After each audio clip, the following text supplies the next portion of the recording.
ओम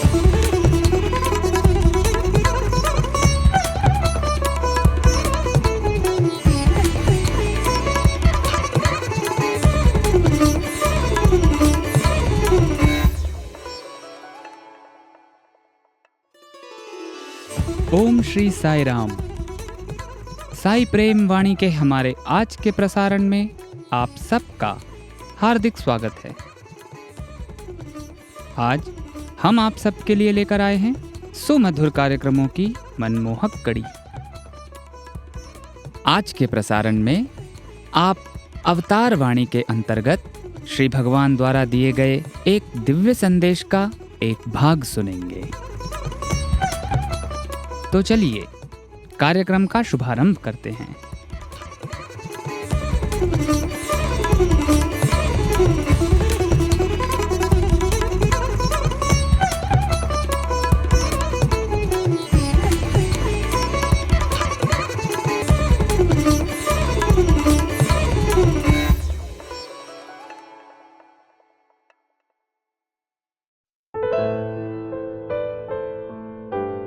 अब प्रस्तुत है हमारा कार्यक्रम अवतार वाणी।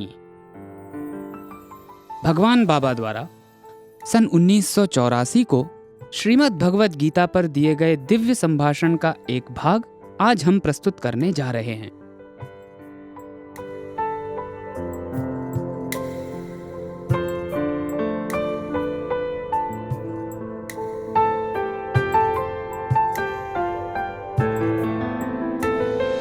ప్రేమ స్వరూపులారా,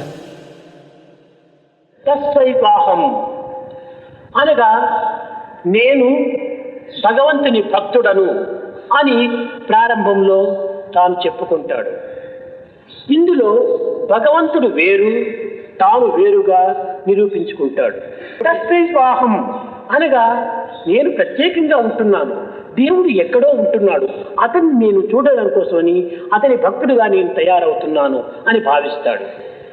క్రమక్రమేణ ఈ భక్తిని అభివృద్ధి గావించుకొని తవైవాహం అనేటువంటి దీంట్లో ముఖాముఖిగా ఫేస్ టు ఫేస్ వచ్చి భగవంతుడా నేను నీ భక్తుడను, నేను నీ భక్తుడను అని ప్రారంభిస్తాడు. తవైవాహం అనేటువంటిది ఎదురుగా నిలిచి భక్తుడు భగవంతునితో నేను నీ భక్తుడని ధీరంగా చెప్తున్నాడు. మూడవది త్వమేవాహం, నీవు నేనేను అంటున్నాడు.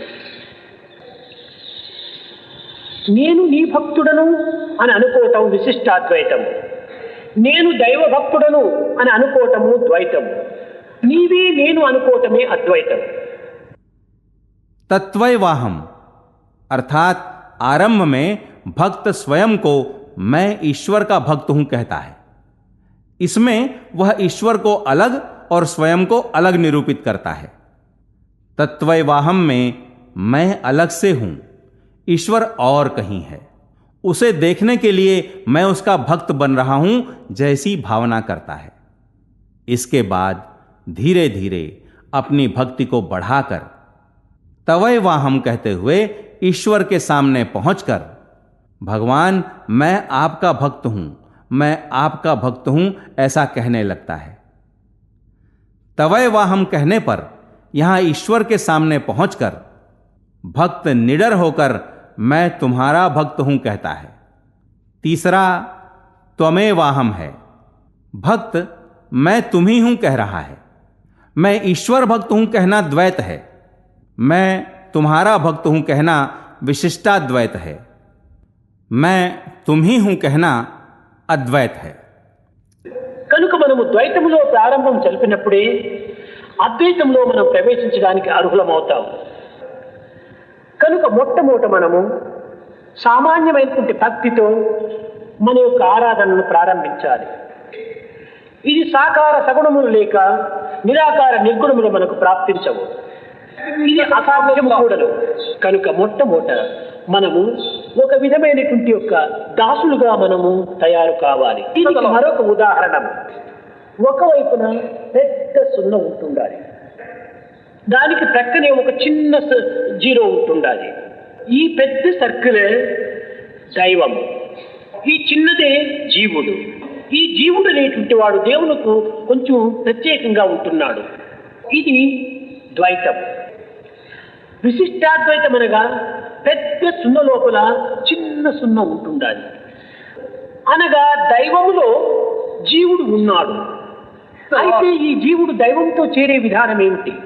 ఈ చిన్న సున్న క్రమక్రమేణా విశాలమైనటువంటి భావంలో పెంచుకొని పెంచుకొని పెంచుకొని పోతూ ఈ పెద్ద సున్నలో లీనమైపోతుంది.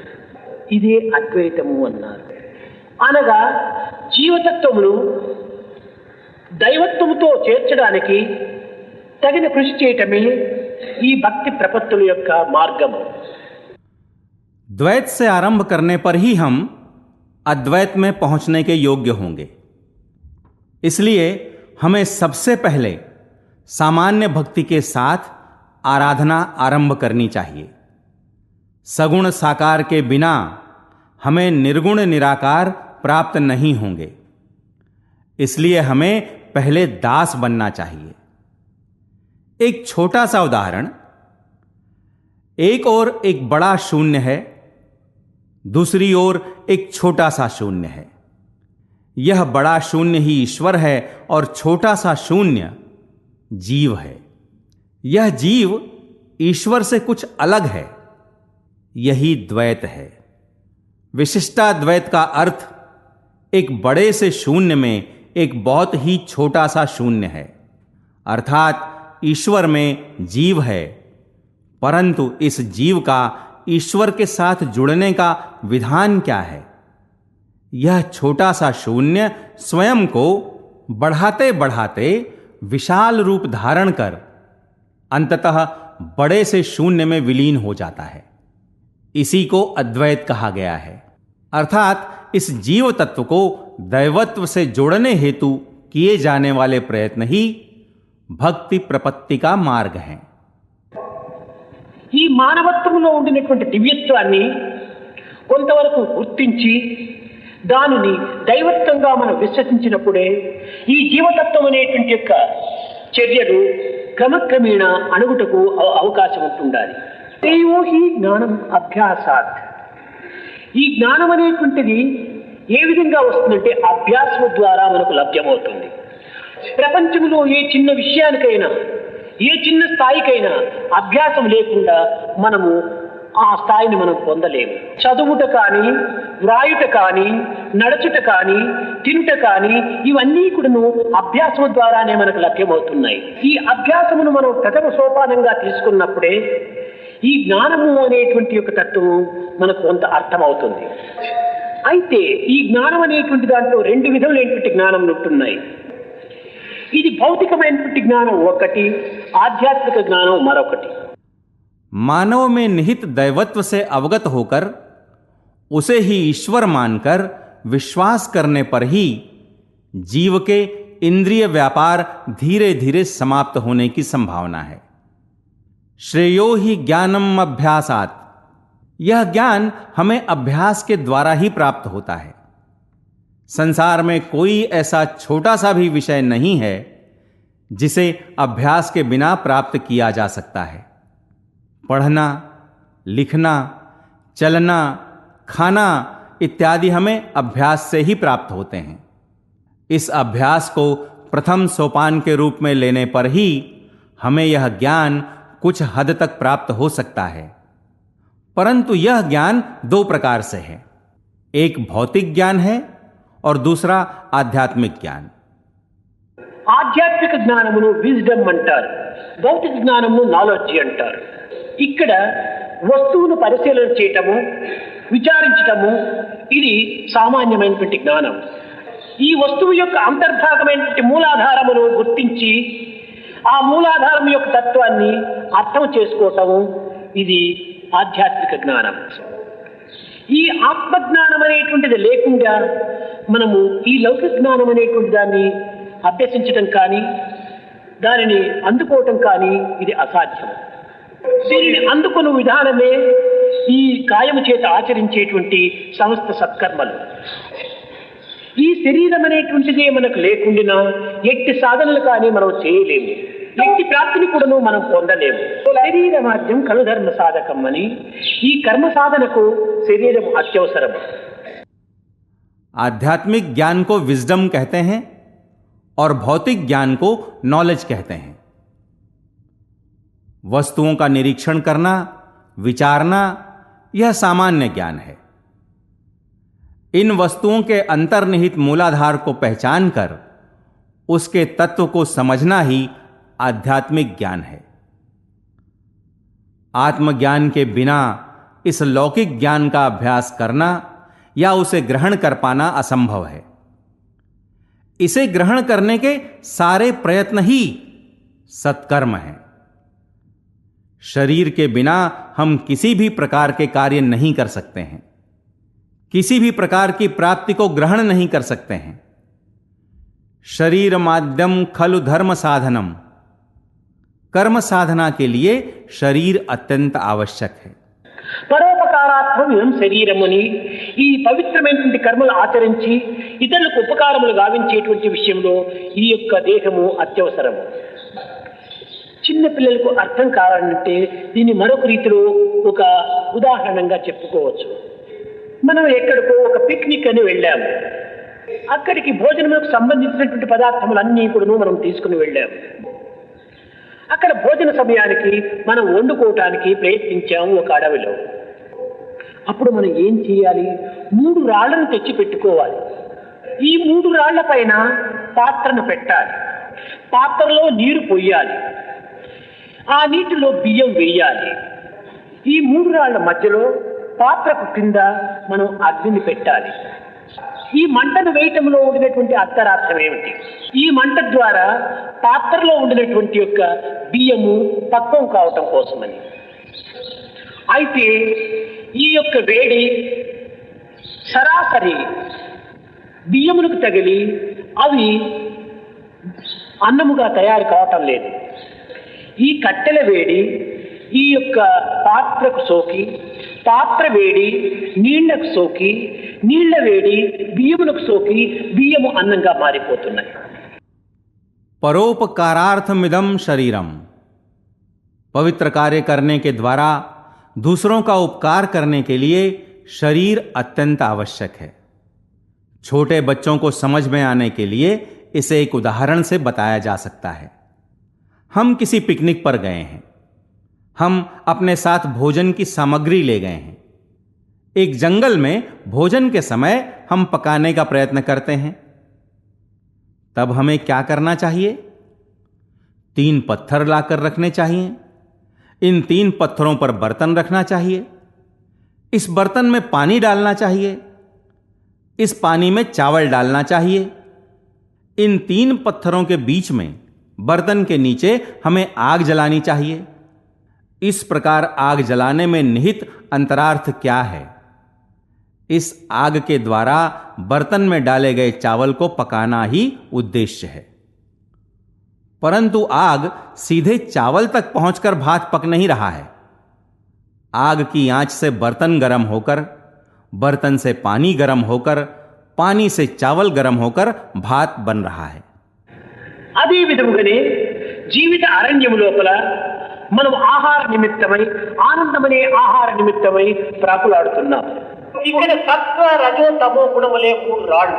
మన దేహమే పాత్ర, మన యొక్క ఆశలే జలము, మన కోరికలే బియ్యము. ఈ 3 రాళ్ల మధ్యలో పాత్రకు కింద మనము వేసేటువంటి మంటనే జ్ఞానం. ఈ జ్ఞానం అనేటువంటి యొక్క వేడి దేహం అనేటువంటి పాత్ర ద్వారా మన యొక్క వాంఛలు అనేటువంటి జలమును వేడి చేసుకుని, తద్వారా మన ఆశలు అనేటువంటి దీంట్లో ఈ యొక్క బియ్యం పక్వం గావించుకొని మనము శాంతిని పొందాలి. इसी प्रकार हम जीवन रूपी जंगल में आनंद रूपी भोजन के लिए तड़प रहे हैं. यहां सत्व, रज और तमोगुण ही 3 पत्थर हैं. शरीर ही बर्तन है, हमारी आशाएं ही पानी हैं, हमारी इच्छाएं ही चावल है. इन 3 पत्थरों के बीच में बर्तन के नीचे जलाई जाने वाली आग ही ज्ञान है. ज्ञान रूपी अग्नि से शरीर रूपी बर्तन के माध्यम से इच्छाएं रूपी पानी गर्म होकर आशाएं रूपी चावल पकाकर शांति प्राप्त करनी चाहिए। కనుక ఈ జ్ఞానం అనేటువంటిది సరాసరి మనకు హృదయానికి చిక్కుటకు కానీ తప్పుటకు కానీ వీలు కాదు. ఇది దేహం ద్వారా భావముల ద్వారా మన యొక్క కోరికలను భస్మము గావించుకోవాలి. క్రమక్రమేణా ఈ కోరికలను మనము అదుపులో పెట్టుకోవటమే ఇది సరి అయినటువంటి ధ్యానములకు అర్థం. ఈ ఇంద్రియములను నిగ్రహించుకోవటం చేత కోరికలను అదుపులో పెట్టుకోవటం చేతనే కర్మ ఫలత్యాగంగా సహజంగా మార్పులు కలుగుతుంటాయి. కర్మ యొక్క ఫలత్యాగం చేయుటకు ఎవరికి కూడా సాధ్యం కాదు. ఫలము ఉండనే ఉన్నది. మా ఫలేషు అని చెప్పింది కానీ నఫలేషు అని చెప్పలేదు. కనుక ఫలితము ఉన్నది. అయితే ఫలిత నిమిత్తమై నీవు కర్మలు ఆచరించద్దు. నీ కర్తవ్యంగా నీవు భావించి కర్మలు ఆచరించు. ज्ञान के सीधे तौर पर हमारे हृदय की पकड़ में आने या प्राप्त होने की संभावना नहीं है। देह के द्वारा और भावनाओं के द्वारा हमें अपनी इच्छाओं को भस्म करना चाहिए। इन इच्छाओं को धीरे धीरे नियंत्रण में रखने का अर्थ ही ध्यान है। इंद्रियों को नियंत्रण में रखने और इच्छाओं को वश में करने के कारण कर्मफल त्याग के रूप में अनेक परिवर्तन सहज में ही घटित हो रहे हैं। कर्मफल का त्याग करना किसी के लिए संभव नहीं है। फल है, मां फलेषु कहा गया है, न फलेषु नहीं कहा गया है। अतः फल है, परंतु तुम फल के लिए कर्मों का आचरण मत करो, बल्कि अपना कर्तव्य मानकर कर्मों का आचरण करो। కర్తవ్యాన్ని నిర్వర్తించినప్పుడు వాంఛలు వచ్చినప్పటికీ దానిని స్వీకరించడంలో తప్పు లేదు. కర్మఫలమును త్యజించమని కానీ లేక కర్మఫలము ఉండదని కానీ గీత బోధించలేదు. అయితే ఈ కర్మఫలత్యాగమును సరిగా అర్థం చేసుకోలేక అనేక మంది కర్మనే త్యాగం చేస్తున్నారు. అయితే ఈ కర్మ ఎంతవరకు ఉంటుండాలి? వంటలు అయ్యేంత వరకే కట్టెలతో మనకు అవసరం. వంట పరిపక్వం అయిన తర్వాత కట్టెలు మనకు అక్కరలేదు. అయితే కర్మ యొక్క రహస్యాన్ని కానీ కర్మ ఫలితం యొక్క రహస్యాన్ని కానీ గుర్తించేంత వరకే మనకు ఈ కర్తవ్యములు అత్యవసరం. कर्तव्य का निर्वहन करते समय इच्छाओं के उत्पन्न होने पर उन्हें स्वीकारने में कोई गलती नहीं है। कर्मफल का त्याग करो या कर्मफल नहीं होगा, गीता ने ऐसा उपदेश नहीं दिया। कई लोग इस कर्मफल त्याग को सही ढंग से नहीं समझ पाने के कारण कर्म को ही त्याग दे रहे हैं। फिर यह कर्म कब तक? खाना बनने तक ही जलावन से हमारा काम है। खाना बन जाने के बाद हमें जलावन नहीं चाहिए। कर्म और कर्मफल के रहस्य से अवगत होने तक ही कर्म आवश्यक हैं। కనుక ఈ కర్మ ఫలత్యాగమునకు కానీ కర్మత్యాగమునకు కానీ జ్ఞానాభివృద్ధికి కానీ ధ్యానమునకు కానీ అన్నింటికి ప్రేమనే ప్రధానము. ఇక్కడ శీల సదాచారం అన్నారు. ఇది సత్యమునకు ప్రకటించేటువంటి యొక్క గుర్తులు. సత్యము కానీ శాంతి కానీ ధర్మం కానీ ప్రత్యేకంగా లేవు. ఇవన్నీ కూడా ప్రేమ పైననే ఆధారపడి ఉంటున్నవి. ప్రేమ మానవుని యొక్క ఆలోచనలో చేరినప్పుడు అది సత్య రూపాన్ని ధరిస్తుంది. ప్రేమ ఆచరణ రూపంలో ధరించినప్పుడు అది ధర్మం అవుతుంది. ప్రేమను అర్థం చేసుకున్నప్పుడే అదే శాంతి అవుతుంది. ప్రేమ యొక్క అర్థమే ఇది శాంతి. ప్రేమ యొక్క ఆచరణే ధర్మం. ప్రేమ యొక్క ఆలోచనే ఇది సత్యం. ప్రేమను తలంచుతూ పోయినప్పుడే నాన్ వైలెన్స్ అహింసగా మారిపోతుంది. కనుక సత్య ధర్మ శాంతి అహింసలకు నాలుగింటి కూడాను అంతర్వాహినిగా ప్రవహించేటువంటిది ప్రేమ ఒక్కటి మాత్రమే. ఇట్టి ప్రేమను అభివృద్ధిగా ఉంచుకొని నన్ను చేరమనియే ఈ యొక్క బుద్ధి యోగమును బోధిస్తూ వచ్చాడు భక్తి జ్ఞానంలో. కనుక ప్రియుడై ప్రేమతో దైవమును పొందేటువంటి మార్గమునకు నీ యొక్క ప్రేమతత్వమునే పెంచుకోమని కూడాను శాసించాడు. कर्मफल के त्याग, कर्म के त्याग, ज्ञान की वृद्धि, ध्यान, इन सब के लिए प्रेम ही प्रधान है। यहां शील और सदाचार कहा गया है। यही सत्य को प्रकट करने वाले चिन्ह हैं। सत्य, शांति और धर्म ये अलग से नहीं हैं। ये सब प्रेम पर ही आधारित हैं। प्रेम के विचार में सम्मिलित होने पर वह सत्य का रूप धारण करता है। प्रेम जब आचरण में सम्मिलित होता है तब वही धर्म होता है। प्रेम को समझे जाने पर वह शांति होता है। प्रेम का अर्थ ही शांति है। प्रेम का आचरण ही धर्म है। प्रेम का विचार ही सत्य है। प्रेम का चिंतन करते रहने पर वही नॉन वायलेंस अर्थात अहिंसा हो जाता है। इसलिए सत्य, धर्म, शांति, अहिंसा, इन चारों में अंतर्वाहिनी के रूप में प्रेम ही प्रवाहित है। इस प्रेम को बढ़ाते हुए मुझ में ऐक्य हो ऐसा उपदेश बुद्धि योग में दिया गया है। अतः यह आदेश दिया गया है कि प्रिय बनकर सप्रेम ईश्वर को पाने हेतु प्रेम को बढ़ाते ही रहो। భక్తుడా, నీ చేతులు చిన్నవి, ఈ రెండు చిన్న చేతులతో నా సేవను ఆచరించు.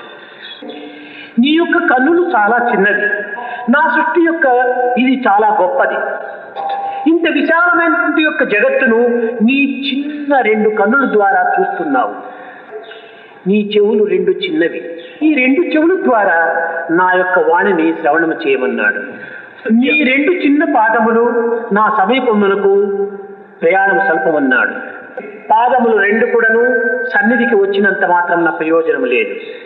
రెండు చిన్న కన్నుల ద్వారా విశాలమైనటువంటి యొక్క జగత్తును చూచినంత మాత్రం నా ప్రయోజనం లేదు. రెండు చిన్న చేతుల ద్వారా నా సేవలు సల్పినంత మాత్రం నా ప్రయోజనం లేదు. రెండు చిన్న చెవుల ద్వారా నా వాణిని ఆలకించి ప్రయోజనం లేదు. కానీ ఒక్క హృదయం ఉన్నది. ఆ ఒక్క హృదయములో నన్ను ప్రవేశపెట్టుకుంటేవా ఈ యొక్క కర్మలు ఏమాత్రం కూడా నీకు అక్కరలేదన్నాడు. ईश्वर ने कहा, भक्त, तुम्हारे हाथ छोटे हैं, इन दो छोटे हाथों से मेरी सेवा कर रहे हो। तुम्हारी आंखें बहुत छोटी हैं, मेरी सृष्टि बहुत महान है। इतने विशाल जगत को अपनी इन दो छोटी आंखों से देख रहे हो। तुम्हारे कान बहुत छोटे हैं, इन कानों से मेरी वाणी का श्रवण कर रहे हो। तुम्हारे दो छोटे चरणों से मेरे समीप पहुंचने की यात्रा कर रहे हो। चरणों के समीप पहुंचने मात्र से कोई प्रयोजन नहीं है। दो छोटी आंखों से विशाल जगत को देखने मात्र से कोई प्रयोजन नहीं है। दो छोटे हाथों से मेरी सेवा करने मात्र से कोई प्रयोजन नहीं है। दो छोटे कानों से मेरी वाणी सुनने मात्र से कोई प्रयोजन नहीं है। परंतु एक हृदय है, उस हृदय में मुझे प्रविष्ट कराओगे तो ये कर्म तुम्हारे लिए बिल्कुल आवश्यक नहीं है। ఈ చేతులు, చెవులు, కన్నులు, నోరు ఇవన్నీ కూడాను కేవలము మానసిక సంబంధమైనటువంటి వృత్తులను అరికట్టుకునేటువంటి మార్గములు. కానీ హృదయములో ప్రవేశించిన తరువాత ఆ ఇంద్రియములు తమంతకు తామే స్తంభించిపోతాయి. కనుక కర్మ ఫలత్యాగం కోసం మనం ప్రత్యేకమైనటువంటి సాధనలు చేయనక్కర్లేదు. భక్తి మామే ప్రియో నరః, నా యొక్క భక్తుడై నన్ను స్మరించుచు, నన్ను చింతించుచు, నన్ను ధ్యానించుచు, నా యొక్క చింతన యందే నీవు నిమగ్నుడైనప్పుడు సర్వము కూడాను నేనే చూచుకుంటానన్నాడు. దీనికి దృఢ నిశ్చయ అన్నాడు. దృఢ నిశ్చయుడు కావాలి. ये हाथ, कान, आंखें, मुंह, ये सब मानसिक प्रवृत्तियों को वश में करने के मार्ग हैं। परंतु हृदय में प्रवेश करते ही ये इंद्रिय अपने आप स्तंभित हो जाएंगी। अतः कर्मफल त्याग के लिए हमें विशेषतः कोई साधनाएं करने की आवश्यकता नहीं है। भक्ति माम में प्रियो नरः, श्री कृष्ण ने कहा, मेरा भक्त होकर मेरा स्मरण करते हुए मेरा चिंतन करते हुए, मेरा ध्यान करते हुए, मेरे चिंतन में निमग्न होने पर सब कुछ मैं ही संभालूंगा।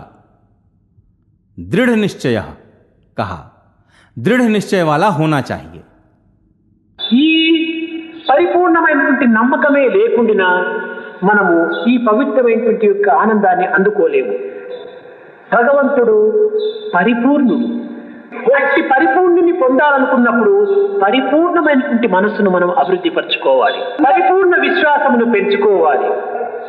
అతని పరిపూర్ణుడై నీవు అపరిపూర్ణుడైనప్పుడు ఇవి రెండింటికి ఏమాత్రమో పొత్తు కుదరదు.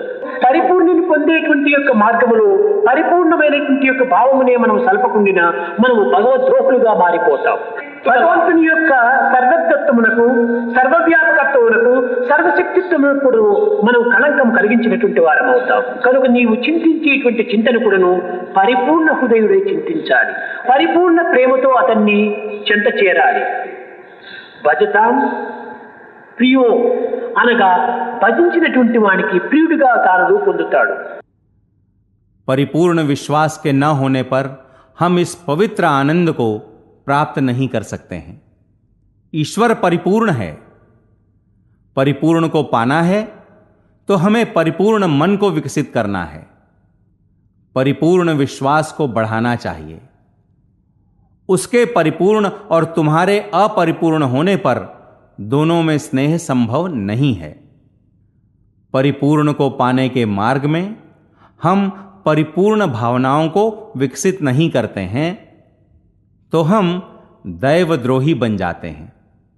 ईश्वर की सर्वज्ञता, सर्वव्यापकता, सर्वशक्तिमत्ता को कलंक लगाने वाले बन जाते हैं। इसलिए तुम्हारा चिंतन भी परिपूर्ण हृदय से होना चाहिए, पूर्ण प्रेम के साथ उसके निकट पहुंचना चाहिए। भजताम प्रियो अर्थात भजने वाले के लिए वह प्रिय हो जाता है। అద్వేష్ట సర్వభూతానాం,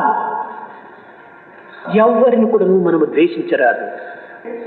ఇలాంటి సద్భావములతో 64 లక్షములు అనగా విద్యలు కూడినటువంటి యొక్క సాధకుడే నాకు మహాప్రియుడని కూడాను గీత బోధిస్తూ వచ్చింది.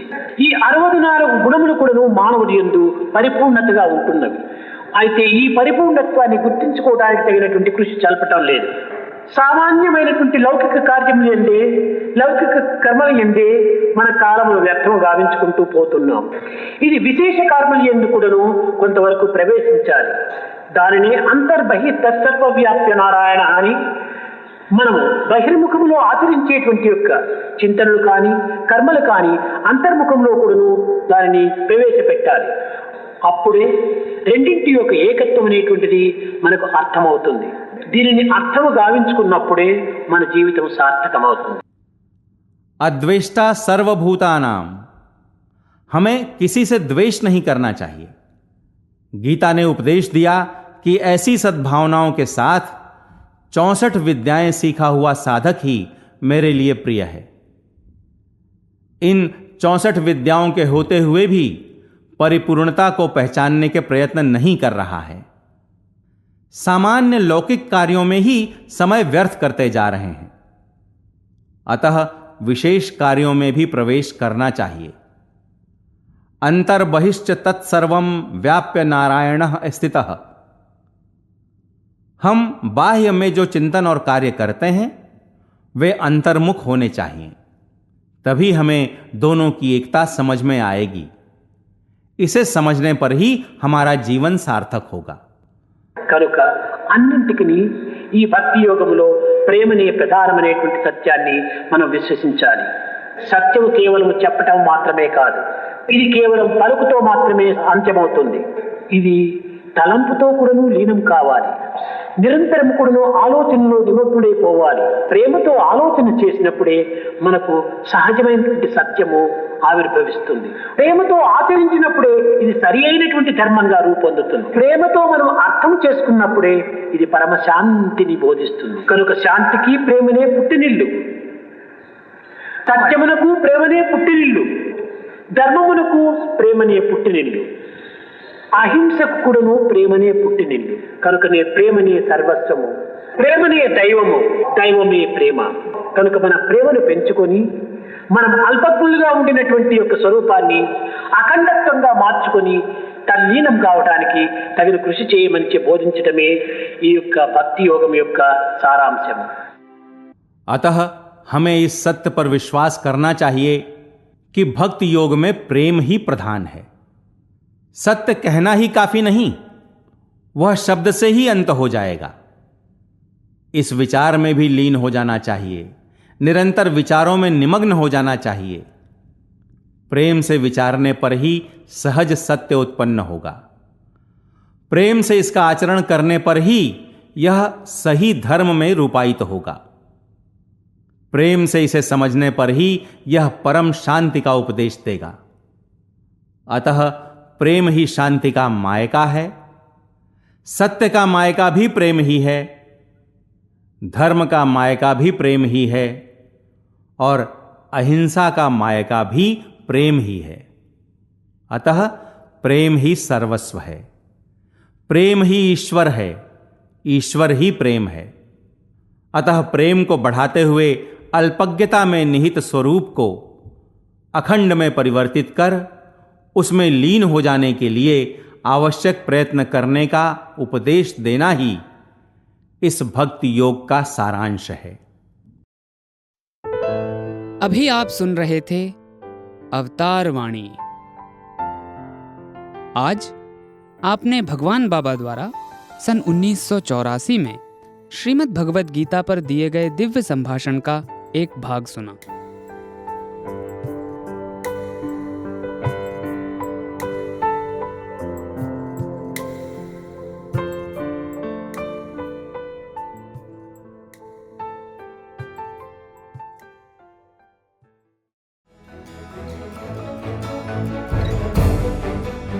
इसी के साथ हमारे साईं प्रेमवाणी कार्यक्रम के इस प्रसारण को हम यहीं विराम देते हैं. आशा है हमारा आज का कार्यक्रम आपको पसंद आया होगा. अपने सुझावों को हम तक जरूर भेजें. हमारा व्हाट्सएप नंबर है 9393258258